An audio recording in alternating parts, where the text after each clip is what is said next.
Well, Ms. Walker, your family has a long history in Ackworth, going back to your grandfather.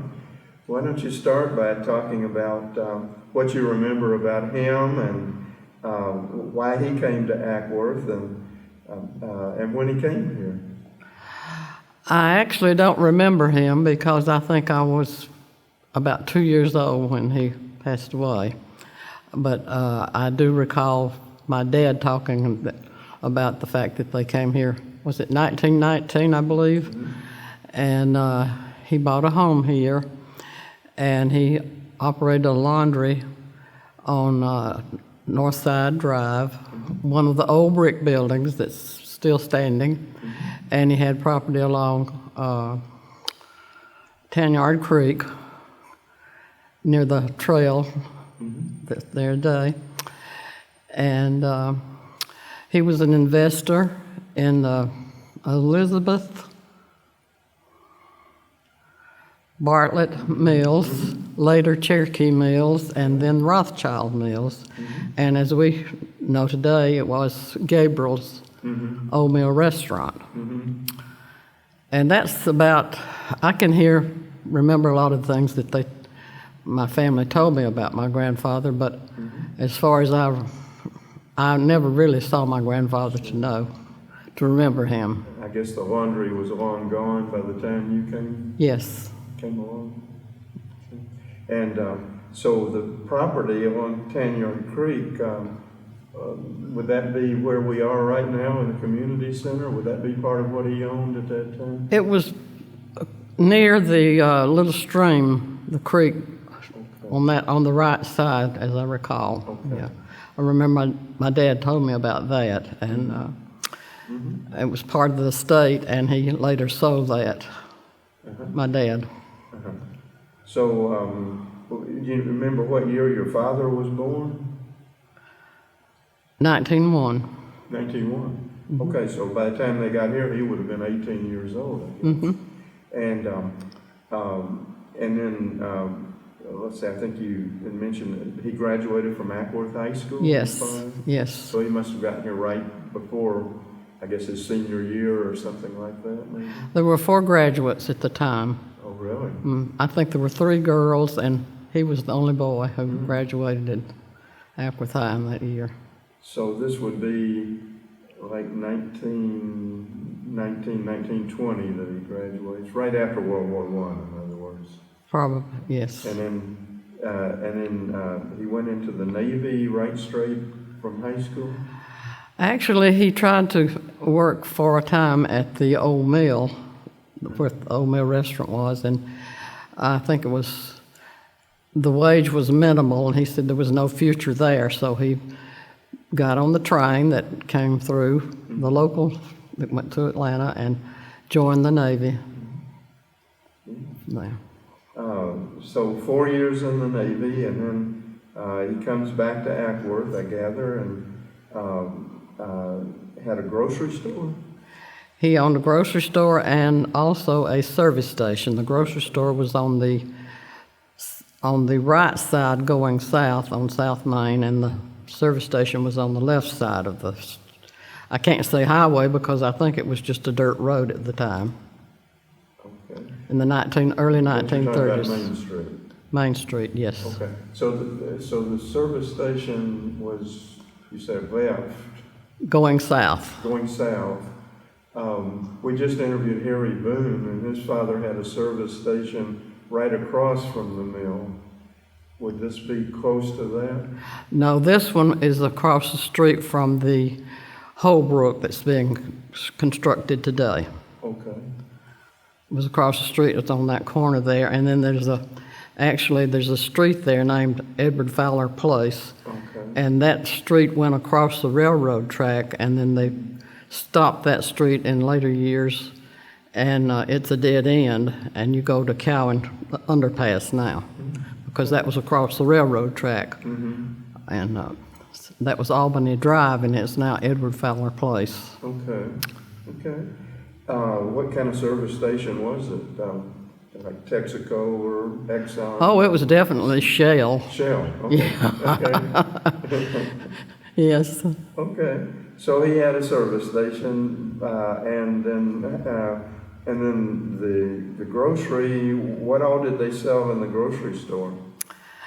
Everything that you can imagine. And I was very young, and I would go to the grocery store with my mother, and I can recall World War II when a lot of things were rationed, and you had to have stamps in order to buy sugar. Mm-hmm. And canned milk was rationed. Mother would fill out an order and give it to the salesman, mm-hmm. and when the salesman got to the warehouse, the order would be cut, so she would only get just a small amount of what she had ordered, mm-hmm. and she always saved the canned milk for the people who had the small children, and she would just have that for them. Mm-hmm. Did they extend credit to? Oh, yes. How did that work? You know how you know how that works. But did the typical customer come in and say, just put it on my bill? Yes. And then they paid once a month, or? When they could. When they could. They paid when they could, and some never could pay. And so. Like, okay, I understand. And so if it was a farmer, it might be the fall of the year that they pay when they harvest their crop? Well, most of the people who came in worked at the cotton mill, mm-hmm. that was in existence at the time there, and they were paid in chits, I think it's called. Okay. Script or chits. Script, huh? And you accepted script at the store? Eventually they did. Mm-hmm. And then they started paying in paychecks, and so they would pay a little bit along every week when they got the checks cashed. They got a check every weekend or every Friday? Yes. Okay. As I recall, yes. But if they needed to buy something on Monday, they put it on the bill until Friday or Saturday whenever they got paid? Well, they just came in when they needed to, and this. We're talking about the grocery store and the service station. Of course, early on there were not many vehicles around, but they did extend credit to anyone who wanted it. And I have had people come to me in modern days saying, "Are you so-and-so?" Said, "Your daddy loaned me money." So. Yeah, and I guess some people just couldn't afford to buy things. Absolutely, they couldn't afford food, really. Mm-hmm. But they were carried on the books, and they paid what they could. Mm-hmm. It was a hard time. I can recall it being a very difficult time for the people who worked in the mill. Sure. So. Sure. Well, it had to be a hard time for your parents as well, trying to make a living and having to try to go out and collect every now and then. Well, they didn't go out and collect. They just waited for somebody to come in and pay. Usually, yes. Mm-hmm. Mm-hmm. Talk about World War II and what it was like in Ackworth, and what you all as children were doing during that time. Of course, we collected paper. Nothing was wasted during my growing up years. Mm-hmm. They had a paper drive, and we collected paper, mm-hmm. and old metal and tin cans to be recycled, mm-hmm. and used. And the kids who collected the most paper won a prize. Okay. That was what everybody was after, was the prize. So, mm-hmm. But we were very patriotic, and every day at school, we stood and said the pledge to the flag and the Lord's Prayer, mm-hmm. and sang patriotic songs. So, mm-hmm. we thought we were helping out with the war in some way. So. I guess you really were in some ways. By the way, Walker's your married name. What's your maiden name? Fowler, Fowler. Okay. And what were your parents' names? My dad was Edward, and my mother Ozelle, Ozelle. Okay. And so, when did they finally retire from the store? I think it was the late 60s from my dad, after the World War II, my dad rented the store, and then my mother opened the ladies' princess shop in downtown Ackworth for ladies' clothing. Okay. How long did she do that? Probably a year or so. It was a short term. Okay. And you talking about they did everything in the store, sold everything, but it wasn't just groceries. What were some of the things that you would think that you wouldn't necessarily go to a grocery store to buy nowadays? Now, say that one more time. That didn't work that very well, but I understand that they were selling sports equipment. Oh, that was at the service station. Oh, at the service station. Yeah. Originally, when the service station, my dad started with just a little small building, and then he built a bigger building. And that housed a restaurant on one side, which didn't pan out. And so he put in a supply of home appliances and sporting equipment and most anything that you could think of in the way of sporting goods. Okay, well that makes more sense. I was thinking most of a little grocery store, where did you put all this stuff? No, it was at the service station. Okay, that makes a lot of sense. Why don't you talk after World War II and the coming of the dam and the lake and all of that?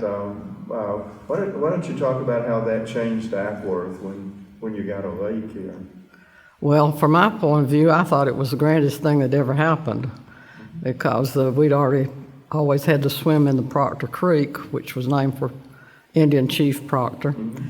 And having the lake here was just like being in a different world because we were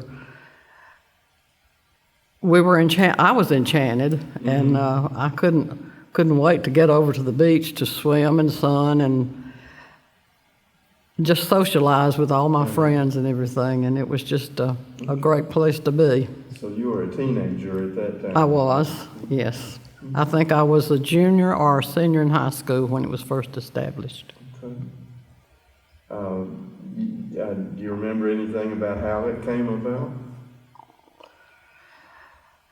I can't say that I do. I know that I have heard since then that Ackworth Lake came to be because some of the men from Cobb County went to Washington because they said, if you don't do something here, it's just going to be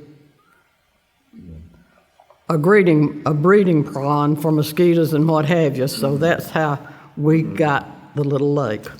And also, it was all the highway from what we called the 4-lane, which is Cobb Parkway. We always called that the Little Dam Road because the little dam was there. And so they built the dam, and then they built the road over the dam? Yes. Okay. And when you would come from Cobb Parkway, you came into Ackworth. There was a dead end at 293, and there was a barricade there because the railroad track, and the highway stopped, the one that came from Cobb Parkway, and you either turned right to go downtown or you turned left to go to Bartow. And Highway 92 was not in existence until the railroad bridge was built over the railroad, and that connected that portion of the property with a highway here. So this is the bridge that's named for Mary McCall? Yes. So that's in the 70s that happened? I think that was in the 70s. So we had, and then the street, when they first established the street there, the highway, it was in the 50s. So I guess we went about 20 years with not being 92. Right. Okay, so the road that came from the 4-lane, the Cobb Parkway, dead ended when you got to Main Street? That's 293, yeah. Okay. Right close to, well, it's right behind Abbey Park's house. Right. That road, that highway stopped there. Oh, behind your house?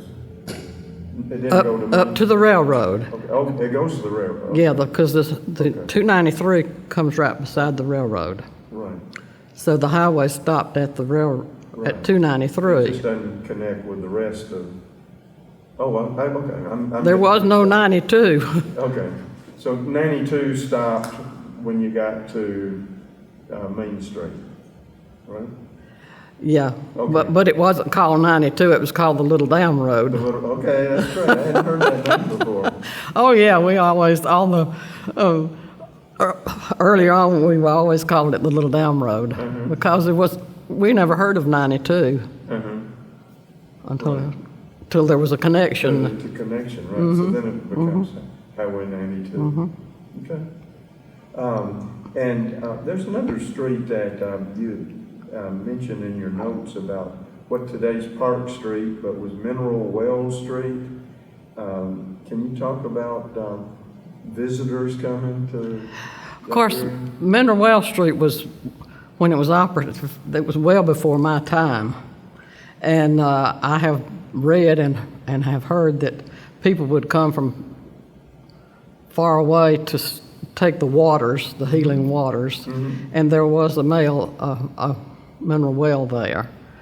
And I've included a picture of the well. And during my childhood, it was just the well that didn't operate anymore. It was just the building around the well. But there's a lot of minerals in the water. Evidently there must have been, and I've been told that people who came stayed at the Ackworth Hotel and would take the waters, so to speak, and then that's where they stayed when they came here. Right. And so that's long gone by the time you were growing up, as in terms of visitors coming. Yes, from the waters. yes. But was there something, but the house was still there that you were playing around when you grew up? Yeah, it was just well, I guess you'd consider it a house. It was open. There were open windows. It was just a block. But all the kids played in there from Park Street and around. So. Was Ackworth a safe place when you were growing up? Oh yeah, nobody locked their doors, and there was no. You didn't even think about anybody bothering you because that was just the way it was. And nobody worried about their kids playing around? No, everybody could. All the kids had the run of the city. They could just do whatever they wanted to, and the parents weren't concerned. But it's not that they didn't care, but they knew the kids were all right. And you were growing up at a time when there were no street signs back then? No, I don't recall any street signs at all. And what about mail delivery? How did you get your mail? Everybody here in town had to go to the post office, which was located on the corner of Main Street and Lemon Street. And the only mail delivery was in the outlanding, in the areas on the rural route areas was where the carriers were. So the farmers had their mail delivered, but you had to go to the post office? That was just a treat for us to go to the mailbox, and you had a little combination, and then you do your combination on your box and get your mail. So. Okay. And then you mentioned something about a water fountain, a public water fountain. Where was that? The public water fountain was right across the street in front of the hotel. That was on the opposite street corner of Lemon and Main, where the hotel was. Okay. And the fountain was it was just in an open area in front of the hotel. Okay. And when you got thirsty, you just stop and get a drink of water. It was a big fountain that I recall. A big fountain with water shooting up in the No, just a water fountain. You had to pump it? No, I think it had a handle in it. Okay. Oh, okay. And you turn it on and get a drink But of water. everybody used it? Yeah. Okay. Talk a little bit about the schools. Did you go all the way through Ackworth High School? I did. I walked to school. Well, we didn't have any buses for school, for the city kids. And I walked to school and I started in kindergarten. Okay. And then I went through grammar school and then high school, which we had only had 11 grades. And I think there were about 10 kids around in the city. But the last 2 years of school, the 10th and 11th grade, all the kids from around the areas were bused in because there were no public schools except Ackworth. Marietta was a city school, and the other schools had not been built, so they came from Mount View and Mount Bethel and Cherokee, and some even from Bartow and Mars Hill. Really? So we ended up with 80 kids in our graduating class when there would have been about 10 Right. city kids. So it's here. not even confined to Cobb County then if you had Bartow and Cherokee kids? We did. What year did you graduate from? 1951. 51. Okay. So that's just a few years before they added the 12th grade. The school. Yes.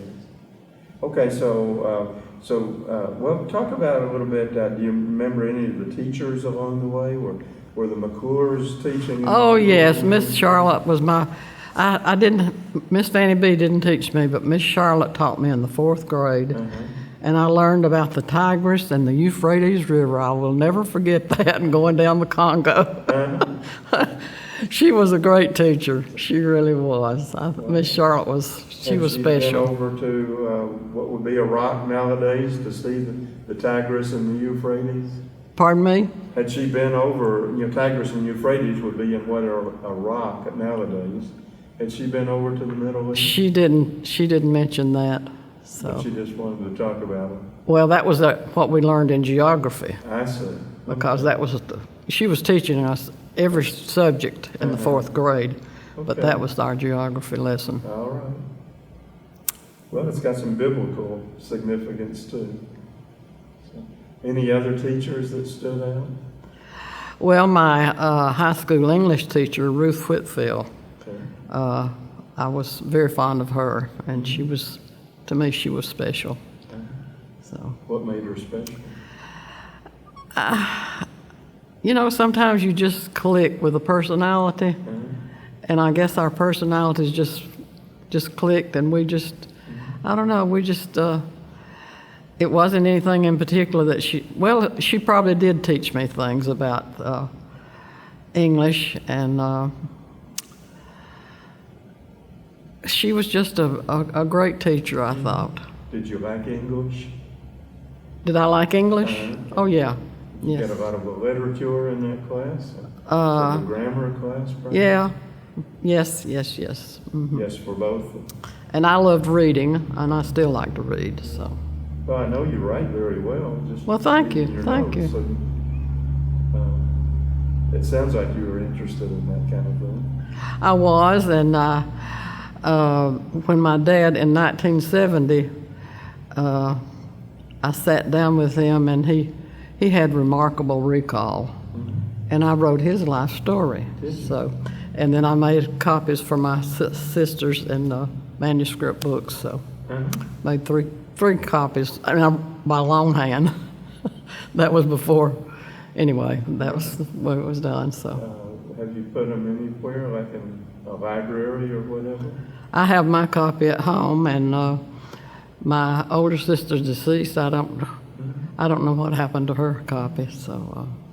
You might need a copy of that for the archives at Kennesaw State. Well, I go back every now and then when I'm thinking about something how this happened, and I can always go back to that book, and it tells me just about everything I want to remember, and that's the reason I got a lot of that information was because Daddy had told me about that. That's great. So you graduated from Ackworth High School, and then you went to Georgia State College for Women from there? Yes, I did. And I should have said earlier, you had an older sister and a younger sister? Yes. Was it just the three of you? Yes. Okay. So 3 girls. And a service station. He didn't have any boys, so he made Made you all work in the service yes, station? he did. And Gas? we would, if you went down, if you took your automobile down, Uh-huh. it would come out. It would be like a detailed automobile today, and he would check everything. And if you missed a spot, you heard from him. So you had to do all that? Of course. How about that? Yeah. So you can service your own car nowadays? I don't do that anymore. I don't even pump my gas. Oh. That's good skills to have anyway, I guess. And then he did take us all over the United States, of course. He wanted us to know about the country we lived in. So we saw all the states in Canada and Mexico and all the national... The parks? And pardon me? you went to the national parks? Yes. Did you read all the historical markers along the way? Well, I probably was not too interested in it because at that age, all I wanted to do was get back home. But as we drive along, he'd say, "Now, what is that growing out in that field?" And next day, if you didn't remember what he told you, you'd catch heck Really? for that. Yeah, because you better remember what you saw out there. So. What kind of education did your father have? Well, he went to, of course, graduated from Ackworth, and then he went to the CCC. I don't know what that is. Conservation Corps during Yeah. the war, during the Depression. Yes. I don't know if that was an education or... Well, it was a program for young men, I think between ages of 18 and 25, and they would go to national parks and work on conservation projects. And I think the way it worked, they got paid $30 a month, but 25 of it was taken out and sent back to their parents. I see. And this was a depression, a program for the unemployed during the Depression. And he also went to a business school in Atlanta. Did he? So, do you know where he went with the CCC, where they would have sent him? I don't know. I don't have Some people that. were out west, but we had, at Kennesaw Mountain, the CCC built the road to the top of Kennesaw Mountain and did some projects there. I seem to think that it may have been in Alabama somewhere. Okay. In Alabama, if I Well, recall. I imagine that was an education. I mean, it wasn't a formal school, but I bet you learned a lot by doing that. Okay, so tell me about Milledgeville and what it was like at Georgia State College for Women. Well,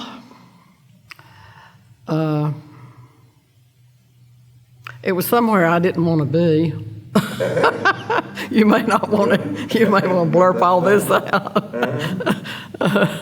Of course, at the time, I wanted to be back home with doing what I wanted to do, but I made the best of it. Made a lot of friends, and it was very different living with in a dormitory with 95 other girls. That was a big challenge for me. But as I look back, it was a lot of fun, really. It really was. And I had some professors that I learned from, and then I had some that I didn't particularly learn from. So. I understand that. Well, what did you major in? Physical education. Did you? Yep. Okay. Physical education. Why did you do that? Why did you pick physical education? I really can't tell you that because, well, I like to swim. I love to swim. And I was just more interested in that line, I guess, than anything else. Did you play any sports when you were in Ackworth growing up? No, not Didn't really. have a No. formal team? But did they have a girls' basketball team at Ackworth? They did. They But did. you didn't play? I didn't play. No. But in college, we had I played speedball, which today is soccer, and field hockey, and intermediate swimming, and camp leadership, and those were the courses that we took in. Were you thinking about being a teacher? You're just getting through school? I wasn't really thinking about what I was going to do. I just, I was there, and I just. Okay. So after you graduated, did you come back to Ackworth? I didn't graduate. I just went for a short time. I see. Yeah, and then came back, and. Okay. You had something in your notes with regard to the grocery store that you had to drive all the way into Atlanta? Pick up. This was a service station. Oh, for the service station. For the service station, yes. My dad's brother worked at the warehouse. He carried Firestone products, and so he would call in his order or call his brother and tell him I was going to come down, and he would meet me at the warehouse. And he worked in the office, but he would come out from the office and come to the warehouse and help me get. Or he wouldn't help me, he would just help the people there get things put in the car, and I'd bring them back. And then there were some things that I couldn't bring back that they would send by rail, and then I would go to Ackworth Depot in the automobile and pick those up.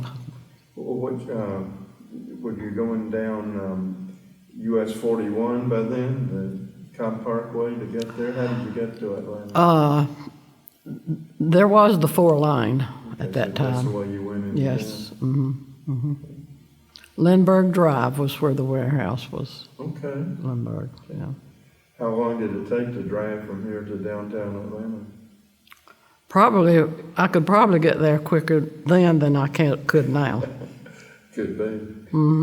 So traffic wasn't that bad? Oh, heavens, no. No. Okay. And then you said something in your notes about watching presidential conventions and elections with your father. When did you get a television? Probably in the late 40s or early 50s. I'm not sure on that year, but... I was trying to think. I've just got in the back of my head WSB in 1948 maybe. But did y'all have the first television in Ackworth, or one of the first? If I recall, there was a furniture store uptown, and they put the TV in the display window, and at night the store would be closed, but they would have the television, and people would walk by to see the programs, to watch TV. And if we didn't have, before we had TV, my dad always played the radio every night, all night. So. Okay. He didn't miss many things. So you may have listened to some conventions and elections on the radio then, Sure. before television. We did. Okay. Was your father interested in politics, or mildly interested, or very interested? Oh, he was very interested. He served on the council as alderman here. Oh, I wanted to ask you about that. You remember when he was on the... I think it was 1941, somewhere in that area. So, right on the eve of World War II. Yes. Okay. Did he talk about it when he came home at all, what they were doing? I don't recall that. I just don't recall that. You've been pretty young then. Yes. Anyway. Okay. You talked about the things that you did, the swimming at the beach and so on. Tell me about the beach house itself and what you did in there. They had a jukebox in there, and all the kids would congregate there and play the records, and we'd do the bunny hop. That was popular at the time. Okay. And we enjoyed that.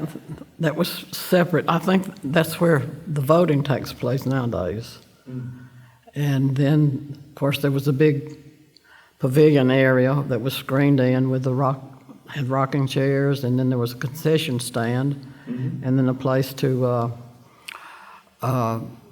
when you changed your clothes, you could have a locker to put your valuables in when you were going to swim. And that was a big plus for us to have something like that in town. I guess. Was the beach very busy in the summertime? It seemed to me to be, yes. A lot of people. There was a little raft a certain distance out, and we would all swim out to the raft. And Okay. Okay. Well, tell me about Red Walker. How did you meet him? he had moved here to work at Lockheed. And I think he came by, I happened to be at the service station, and he came by there, and that's how we met, at the station. Okay.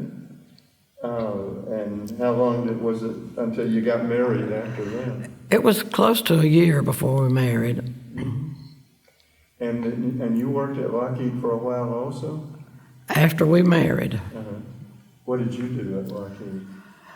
Well, I did a variety of different things, but to me, the most exciting part of my employment there was to work on the C5.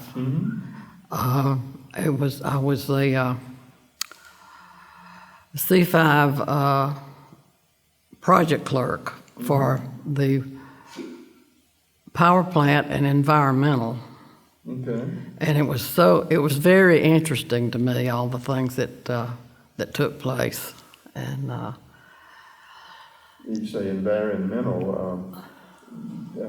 Were they concerned about, how did that fit in with the C5? with what? Environmental? Yeah. That was heat exchange and air conditioning. Okay. And the power plant were the engines. They used the GE engines on the C5. Okay. I was thinking about preserving the environment and creating brownfields from construction sites and all that. That's not what you're talking about. No. Okay. What year did you get married? 1954. 54, okay. We will celebrate 65 years next month. My goodness. Well, congratulations. Thank you. That's great. And so how long did Red work at Lockheed? I think he was there about 30 years. Okay. Yeah. And then retired from there? What's that?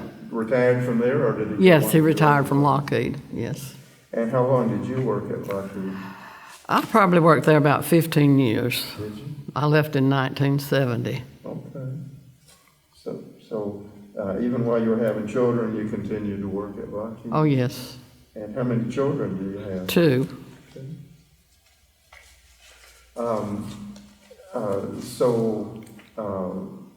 Let's see, after working at Lockheed, did you work anywhere else after that? No, I did not.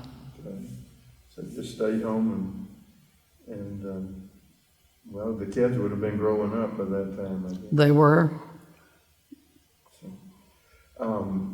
Well, why don't you talk about some of the activities in which you were involved, community-type activities? With the kids or later? Both the kids, and I know, I know Red was involved with the Ackworth Lake Authority, and I think you were involved with some groups in Ackworth too, weren't you? Yes, the Tree Commission, and then the Liberty Hill Advisory Committee. Right.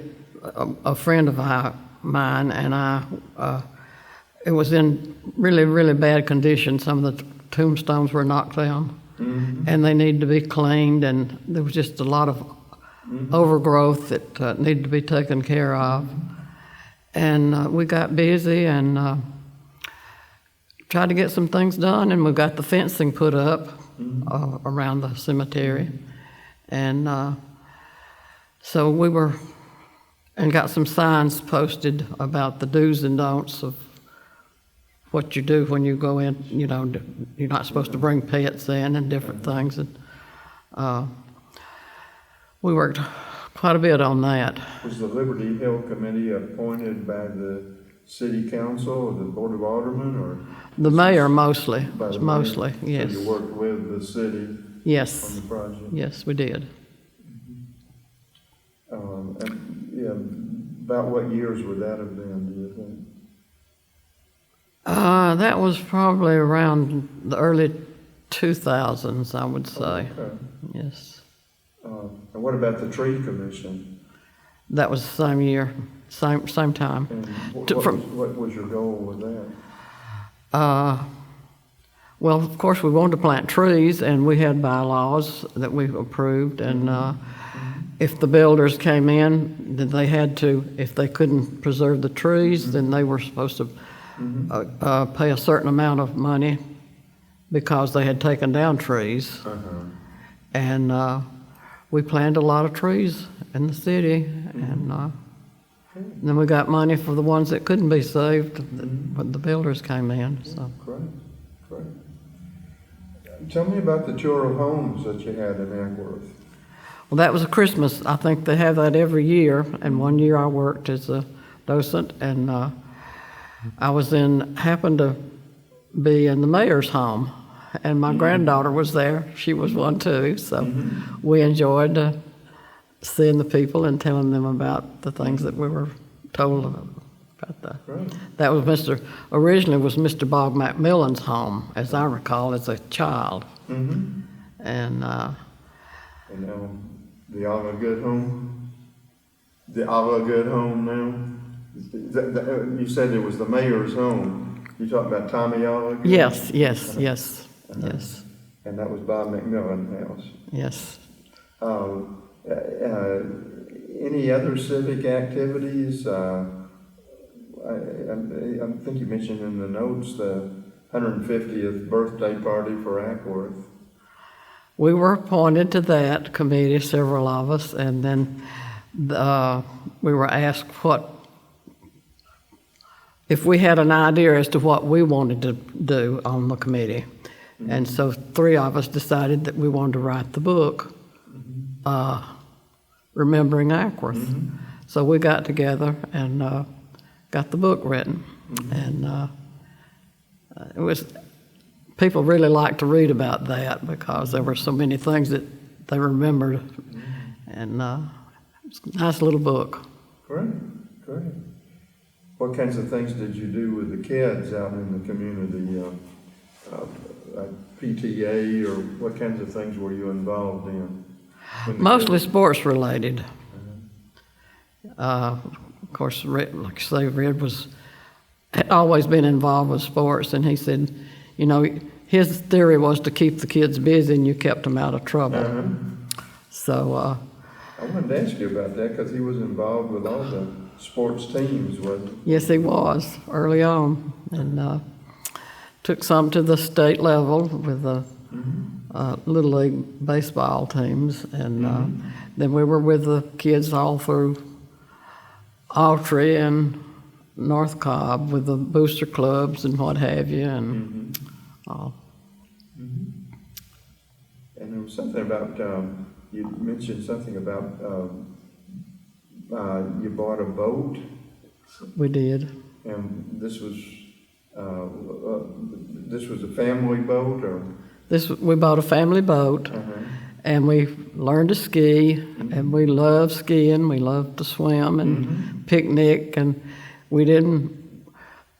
At the time, you could go to Lake Ackworth and ski, take your boat there at the end of Seminole, and that was early on, but you can't do that anymore. But we were on Lake Altoona for swimming and skiing mostly.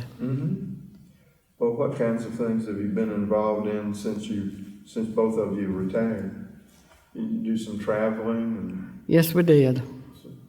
And where all have you been to? We've been almost to every state, I think, except 2. And we went to Mexico and Canada also. And we loved Nova Scotia. That was a really, really great place to go. Yeah. Great. And let's see, do you still live in Florida in the wintertime? No. Just for a while? No, we left there in 1999, I believe. We sold the property there. Okay. That's when we got involved here with activities. So. Right, right. Yeah, it's kind of hard to be involved in your local community if you spend half the year somewhere else, isn't it? And then when we came home, we would usually go on one of the trips to different places in the United States. So. Well, looking at Ackworth today and Ackworth back then, what do you think? Well, first of all, how has the city changed over time, do you think? There's no comparison today as to what it was when I grew up. What do you see as the biggest differences? More people or? Oh, more people, more traffic. And of course, there's been a lot of improvements. I'll agree 100% there. But we were a little country town, and now we're a cosmopolitan city, in my opinion. So everything changes. Well, what do you think the values were that you learned from growing up in Ackworth? Well, I learned to be considerate, responsible, caring, friendly, and kind. And there's one little incident I want to tell you about when Mother was collecting clothing for a family in need. And she had a little pair of shoes for a little child. And I must have been very young, because when I saw those shoes, I just cried and cried, thinking about a child that didn't have any shoes. And I can remember that to this very day, that little pair of shoes. But I learned to be a friend, and I learned to be, I think I said considerate, I don't know, but I'm thankful for my upbringing, and I'm thankful for what my parents taught me. And I'm thankful I grew up in Ackworth. I saw in the end of your notes that there wasn't anywhere else you wanted to live but Ackworth. I would never want to live anywhere but Ackworth.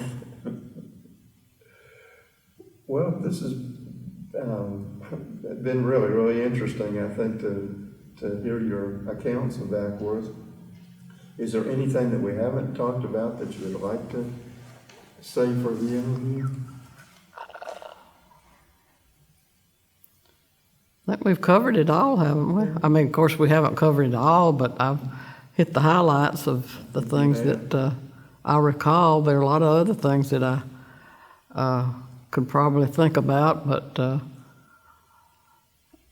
it's a different place, but you still like it, I gather. Yes, I do, and I like the people here. The people that I know, I don't know a lot of people anymore, because they've gone on to the great beyond, and but I'm still thankful that I live here. Yep. Well, thank you very much. Okay.